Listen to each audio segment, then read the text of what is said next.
Bueno,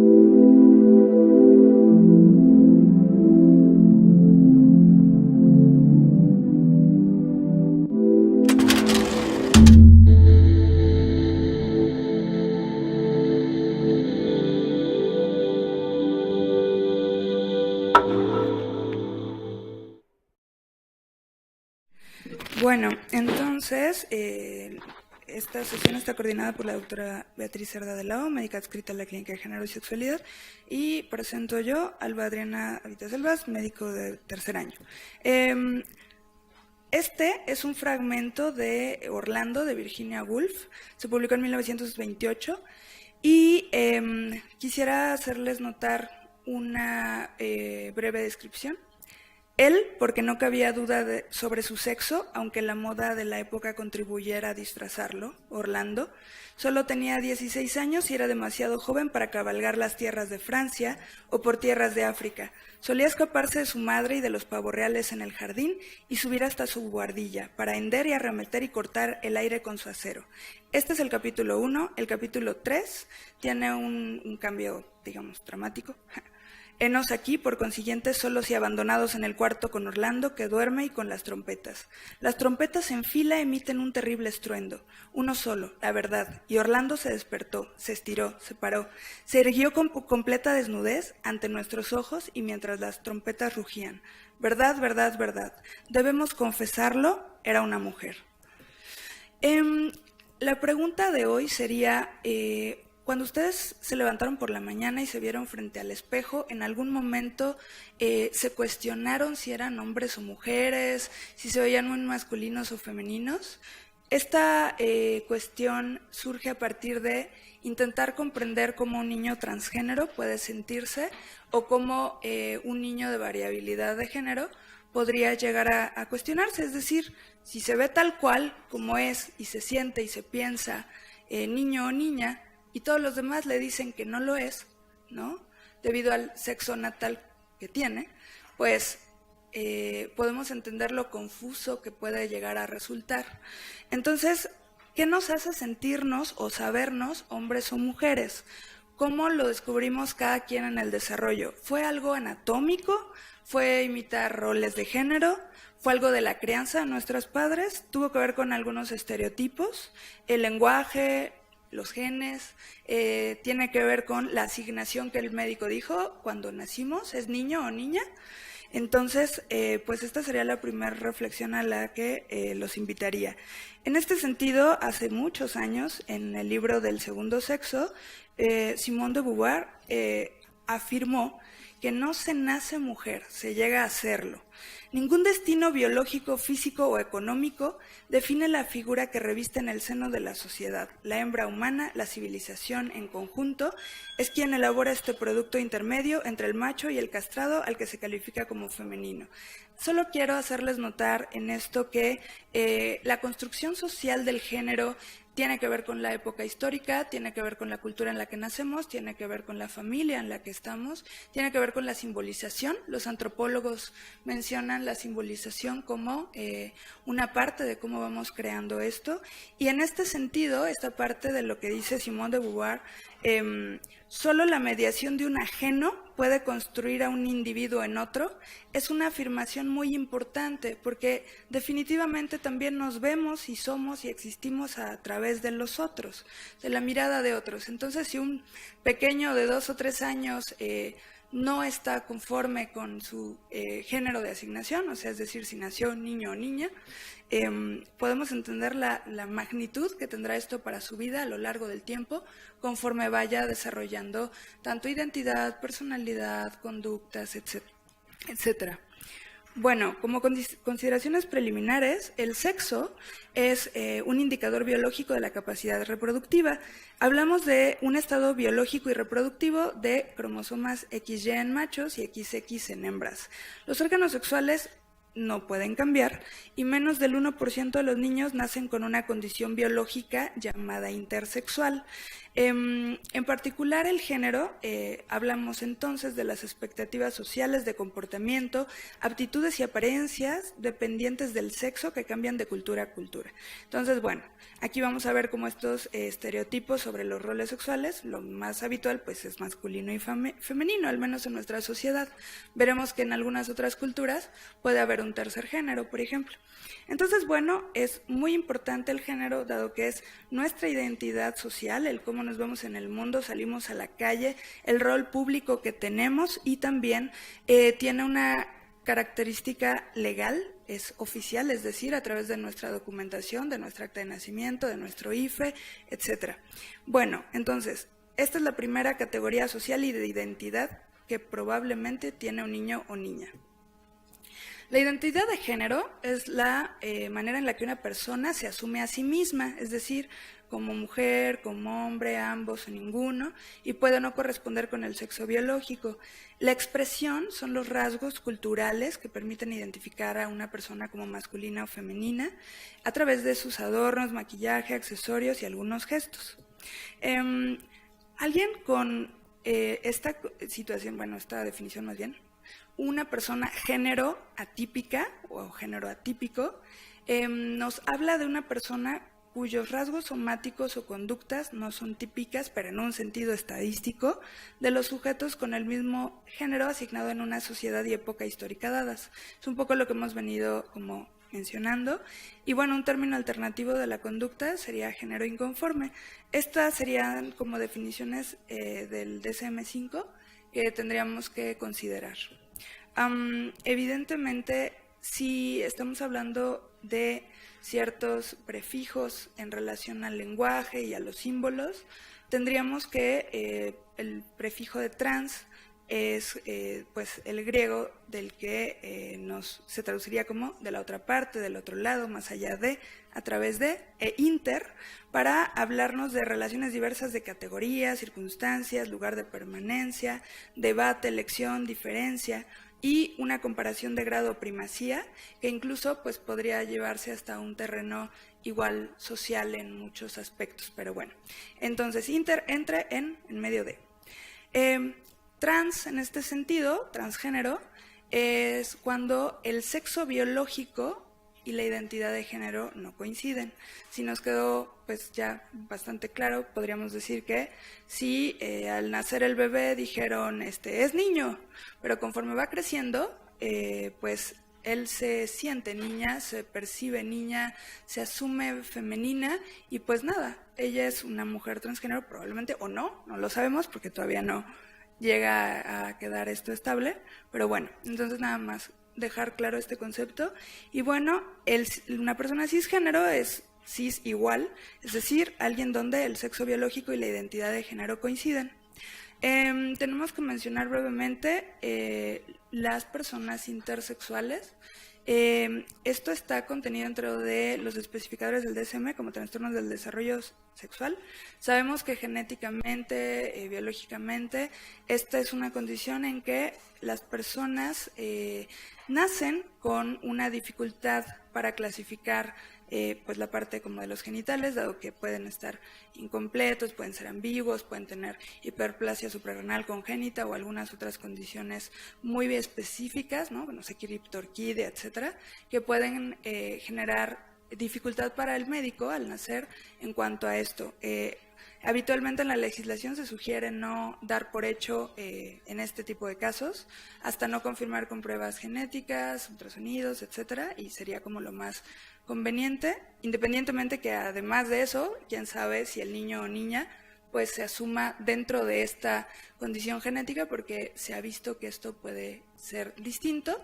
Se reporta que en la literatura una influencia o un influjo de testosterona prenatal podría llegar a ejercer un poco masculinización o feminización a nivel cerebral, pero bueno, no dejan de ser como teorías, ¿no?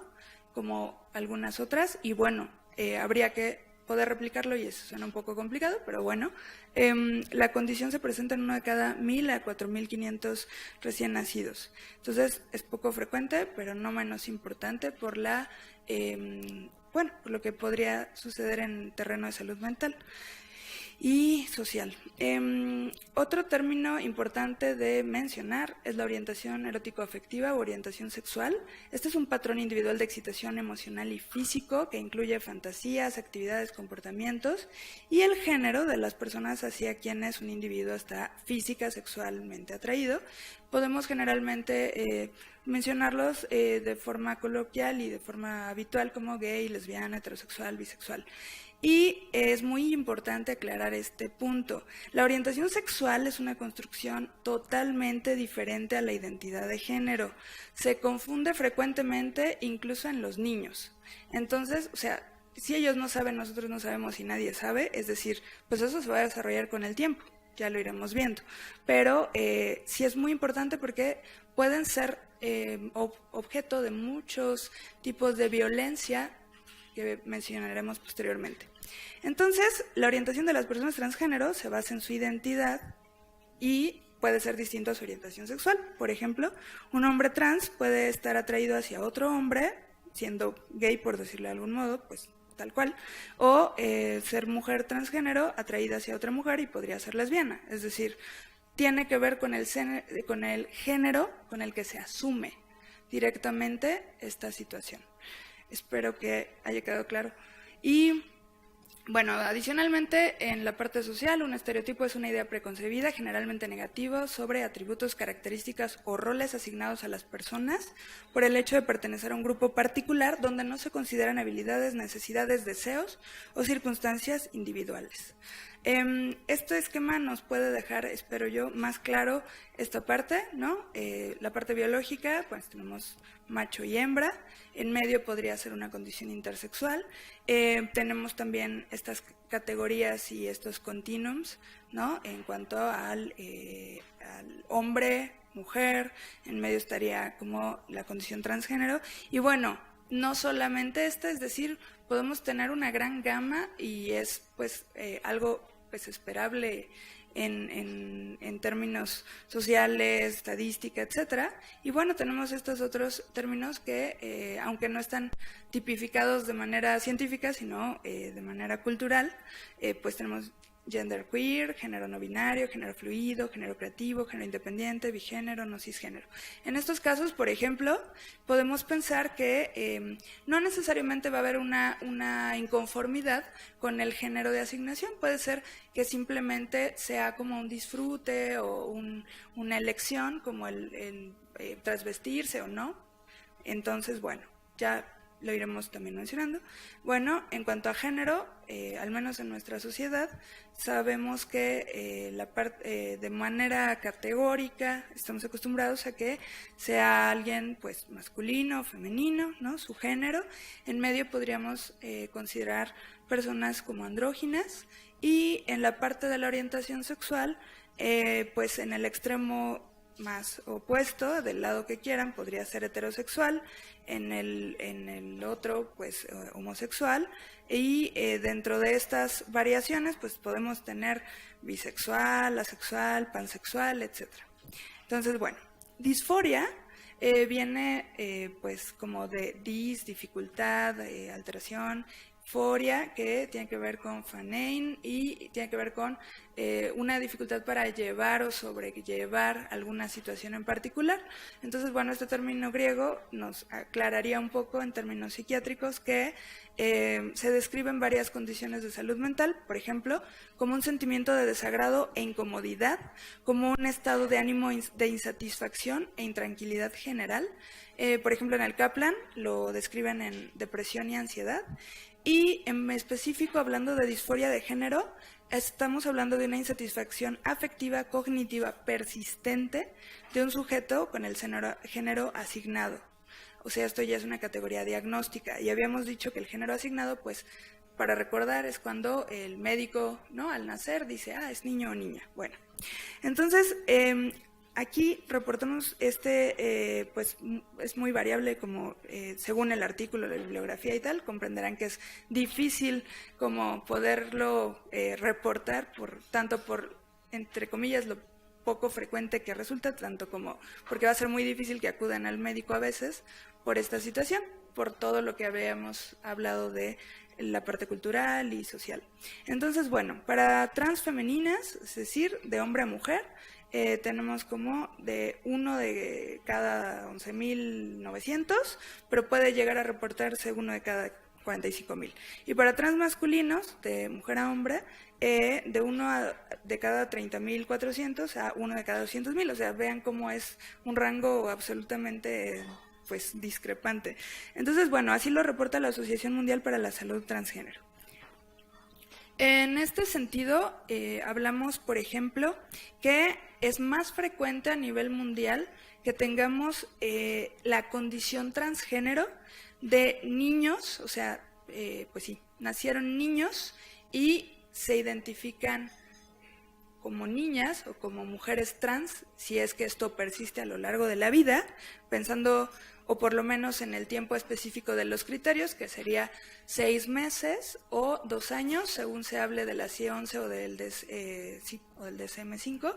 Y bueno, en el caso, por ejemplo, de particular, sabemos que es pues casi 5-1, ¿no? O sea, hombres versus mujeres. Entonces, bueno, esta sería la proporción y se describe en algunos países una prevalencia distinta, donde aquí los hombres trans serían más frecuentes o más prevalentes. Por ejemplo, en Japón, ¿no? Es más frecuente esto, que nazca una mujer que se identifica con el género masculino, probablemente un hombre trans, y en Polonia igualmente sube aún más, de 3.4-1. Entonces, bueno, llama la atención. Ahora, ¿qué podemos decir a lo largo del tiempo? Es decir, ¿esto persiste o no en la infancia? Se dice que es bueno, los reportes son muy variables, pero como podemos ver en hombres, puede ser de 2.2 a incluso, aquí parece que hay un error, es hasta 50%, y en mujeres de 12 a 30%. Entonces, bueno, sigue siendo como más frecuente en hombres, es decir, que van a ser mujeres trans, pues para que no nos confundamos, porque esto siempre se presta como a confusión. Y pues en el Código de Hammurabi se describe, por ejemplo, ya una condición previa de un personaje que se llamaría Salsikrum, ¿no? Sería como mujer-hombre, y en ese sentido se decía que estas personas, pues digamos, nacían hombres y se vestían del género con el que se identificaban, o sea, como, digamos, mujeres trans, pero se describe que eran sacerdotisas, por ejemplo, o en otros textos se considera que podían ser eunucos, y bueno, tenían una condición social especial y sagrada en los templos, y eran como muy apreciados en cuanto al aspecto religioso y espiritual. Entonces, bueno, también se describe, por ejemplo, que en Grecia y Roma estaban las Gálae, que igualmente serían como una especie de sacerdotisas, tal cual como se las mencioné. Podrían decirse que eran como mujeres trans y eran como las seguidoras de la diosa de las Cibeles. Aquí hay un tema con esto porque pareciera que hubo como una especie de grupo religioso derivado donde estas mujeres trans se castraban de forma religiosa, como en honor a la diosa Cibeles o de las Cibeles, y evidentemente es algo como muy interesante porque también, ¿no? Podríamos como entrar como en algunos términos de la parte como de la Biblia y cómo se fue como construyendo algunas partes de si pensar o no esto como de forma contraria a Dios, etcétera. Pero bueno, es como tema de otra sesión tal vez. Y bueno, en México, por ejemplo, tenemos el antecedente del coronel Amelio Robles Ávila. Este es una mujer, un hombre trans, ¿no?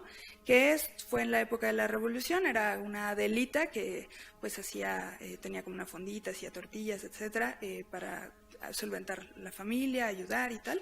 Y de repente cuando empieza como la revolución y Zapata estaba como en el sur del país, ella se une a la revolución, y a partir de la primera guerra en Chilpancingo, batalla, ella se queda ya en este rol, a diferencia de otras Adelitas que volvían a su condición previa, ¿no? Es decir, volvían a las labores domésticas, a vestirse pues femeninas, etcétera. Pues bueno, Amelio Robles Ávila continuó como, podríamos decir, hombre trans a lo largo de su vida y hasta el fin de los años, incluso llegando a ser condecorado en el ejército por sus servicios, incluso salió en el Universal hace, pues imagínense ustedes cuando empezaba esto del porfiriato y en qué época estamos hablando, pero bueno, es un personaje interesante, ¿no?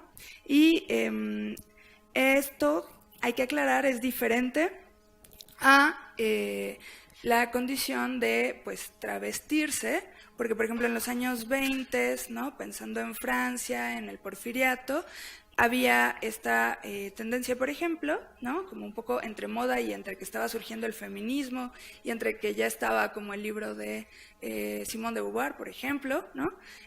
Pues a veces algunas mujeres, tanto en el cine, por ejemplo como Marlene Dietrich, pues que fue un personaje de época muy importante, como algunas otras mujeres de la época pues llegaban a vestirse pues con ropas masculinas, y eso no es ser transgénero, o sea, no tendría por qué serlo necesariamente, a menos que se cumplan una serie de requisitos que, bueno, hablaremos. Entonces, por ejemplo, ¿no? Frida Kahlo en esta fotografía, pues fue como justo en esa época se hizo grave para esconder su pierna de poliomielitis, pero también porque su padre pues era alemán y eran como un poco más abiertos en la parte de la ideología política, etcétera. Entonces, bueno, no confundir con estos términos del DSM, que podría ser cuando una persona ya tiene excitación sexual por transvestirse, etcétera, podría ser un transvestismo fetichista, o en el caso de hombres que se transvisten como mujeres y, o sea, para tener excitación sexual, para tener placer sexual, lo requieren, sería una condición distinta. Entonces es importante no confundirlo, y esto del transvestismo que les contaba es como esto de cross-dressing en algunas literaturas. Cuando les hablaba de los términos culturales, por ejemplo, el DSM menciona que es difícil categorizar, ¿no? En algunas culturas un tercer género o pensar si son o no transgénero. Pues se piensa que sí, pero podríamos decir, si no tienen como inconformidad y están totalmente como asumidos en el rol, sería como controversial. Pero bueno, entonces en Oaxaca tenemos los mushes, o las mushes sería lo correcto, entonces se distinguen como un tercer género.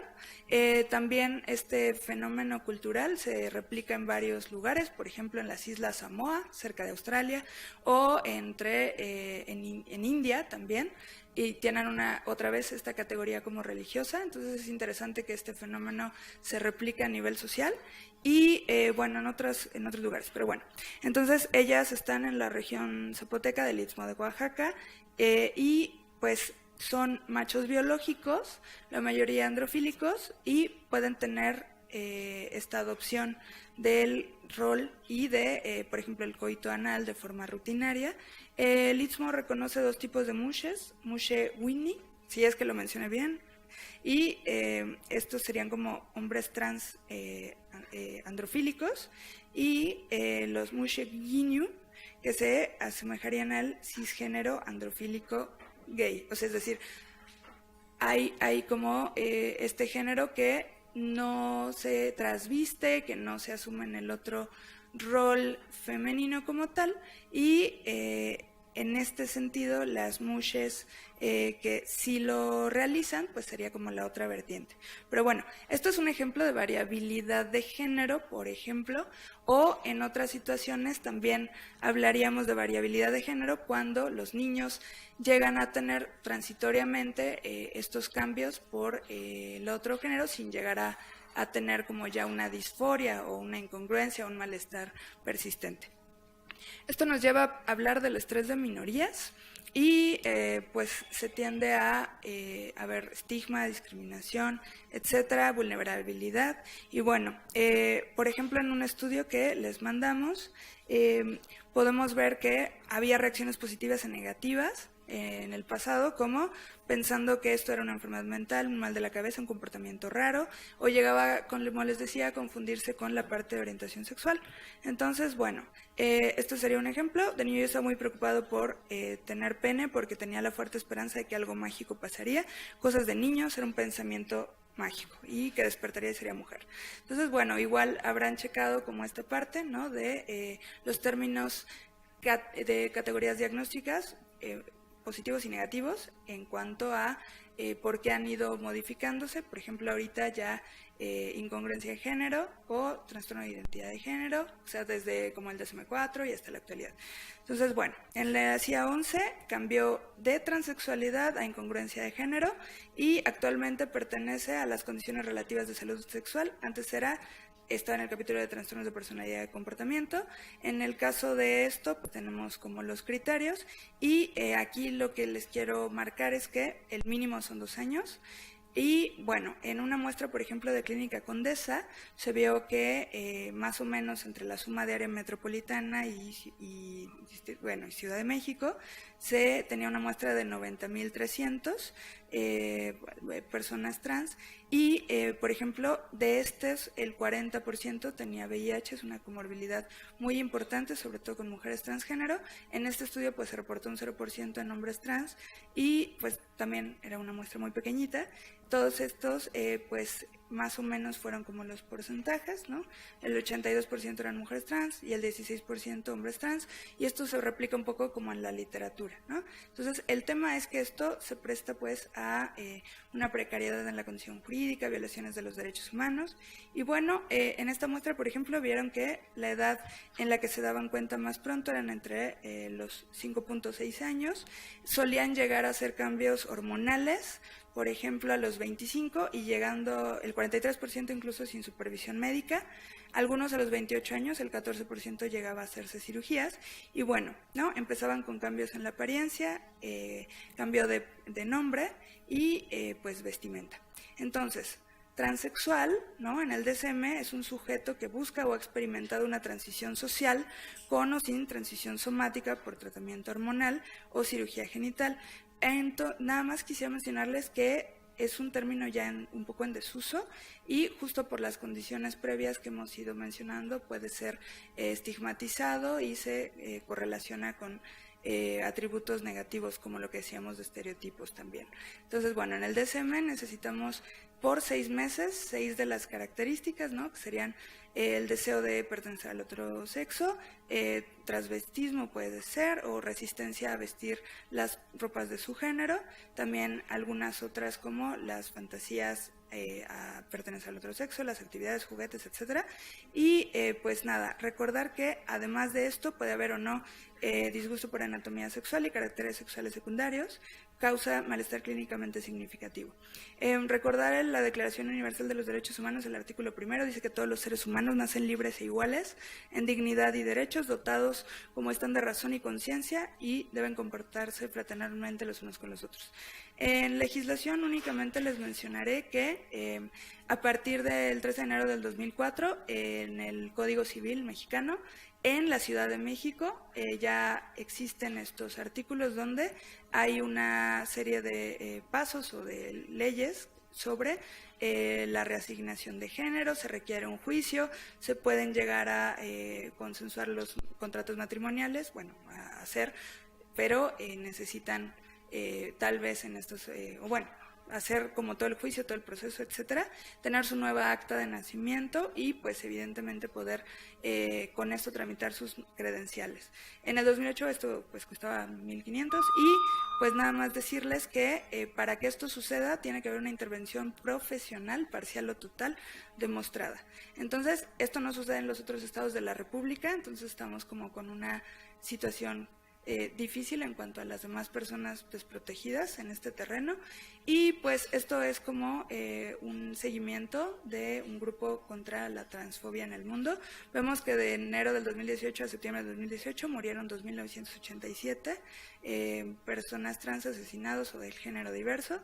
Estas son como las estadísticas y pues como pueden ver el 62% eran trabajadoras o trabajadores sexuales, la mayoría por arma, algunos apuñalados, otros golpeados. Esto brevemente pueden ver, son como algunas de las personas trans mexicanas. Pueden tal vez llamar su atención también la escolaridad suele ser baja, ¿no? Por esta parte del poco acceso que se tienen por no tener documentación.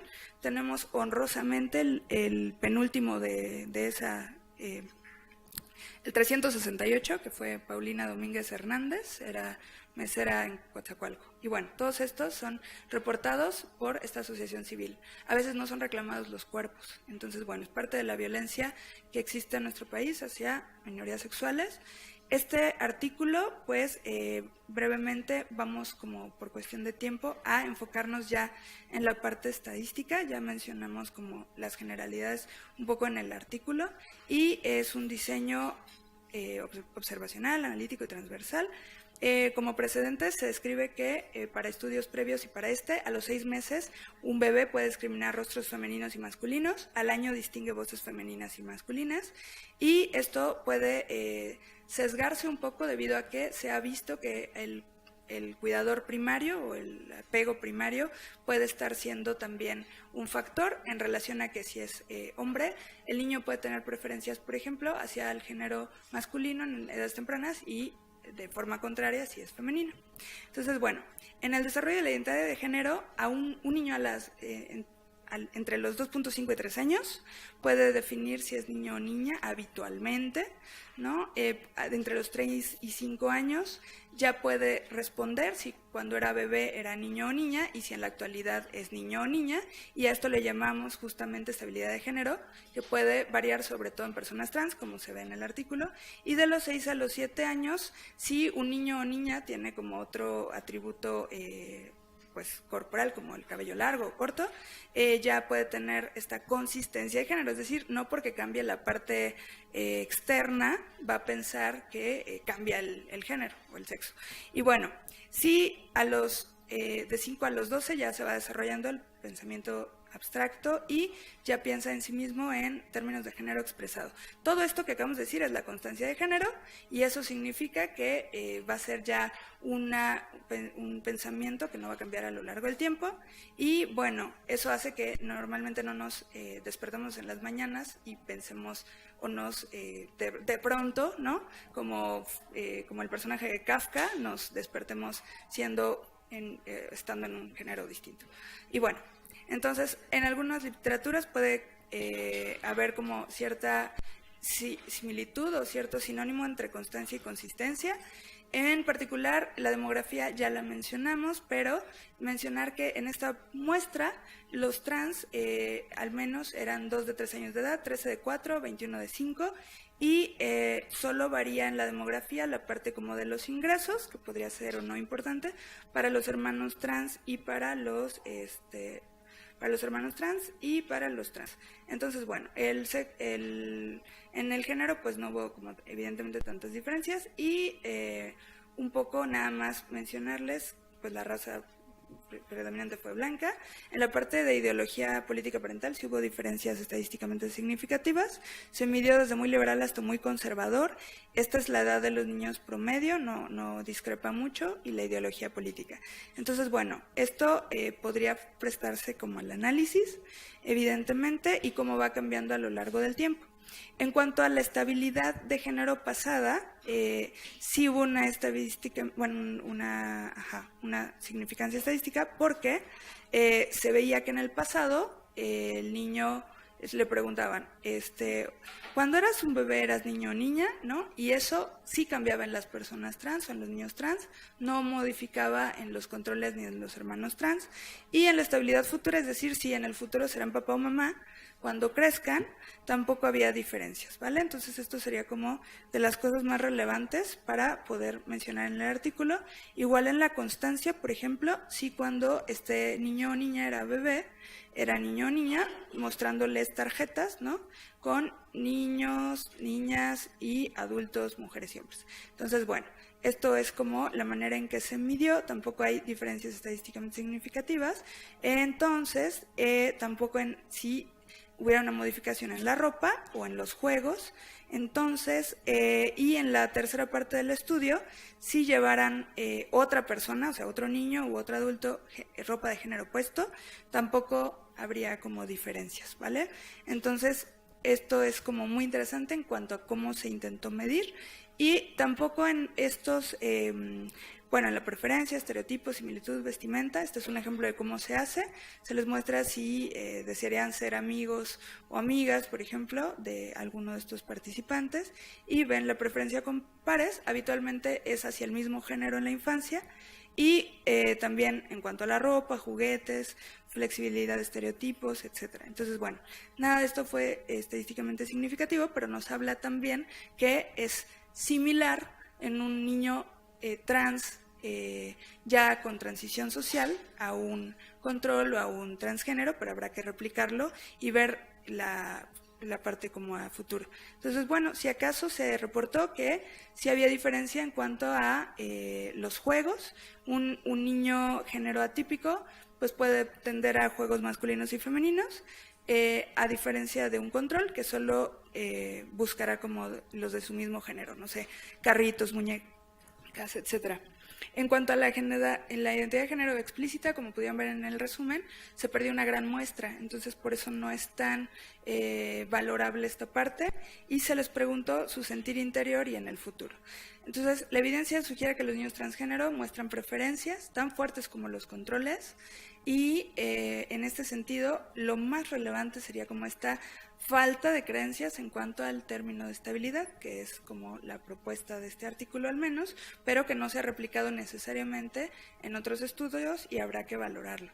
Entonces, bueno, las fortalezas y debilidades, pues el tamaño de la muestra, también, por ejemplo, la pérdida de participantes que habíamos mencionado, y algo muy importante es que se hizo en población trans con transición social, y eso no se hace habitualmente, casi siempre es pues en población sin esta transición social, aunque sean trans. Y bueno, aquí la situación sería que en el caso, por ejemplo, de controles y hermanos trans, también contestaron opciones no binarias, es decir, no necesariamente pensaron que un adulto sería hombre o mujer, sino podría decir, no sé, ambos, etc. Entonces hay que definir mejor si esta es la manera más viable de estudiar esto, y se recomendaría un estudio longitudinal para ver si persisten o desisten, perdón. Y bueno, la ideología política. Entonces, nada más terminar con esta parte. El cambio se había operado sin dolor, minuciosamente, de manera tan perfecta que Orlando no se extrañó. Muchas personas, en vista de lo anterior, de que tales cambios de sexo son anormales, se han esforzado en demostrar a. Que Orlando había siempre sido una mujer, b. Que Orlando es ahora un hombre. Biólogos y psicólogos lo resolverán. Bástenos formular el hecho directo. Orlando fue un varón hasta los 30 años, entonces se volvió mujer y ha seguido siéndolo. Agradezco a la doctora Beatriz, al doctor José Cortés, a la doctora Ana Lilia Cerda, a César Celada Borja, y pues al grupo de niños trans del Centro Cultural Border, que me permitieron participar en algunas de las actividades para las reuniones de familias trans, y en nuestro invitado especial, Jesús Abraham Ruiz Rosas. También muy cariñosamente a todos los integrantes de mi generación, que son como también pequeñas semillas que han crecido y se convirtieron en psiquiatras. Entonces, como pueden ver, todos tenemos el mismo potencial, independientemente de género, de ideología, de orientación sexual. Gracias.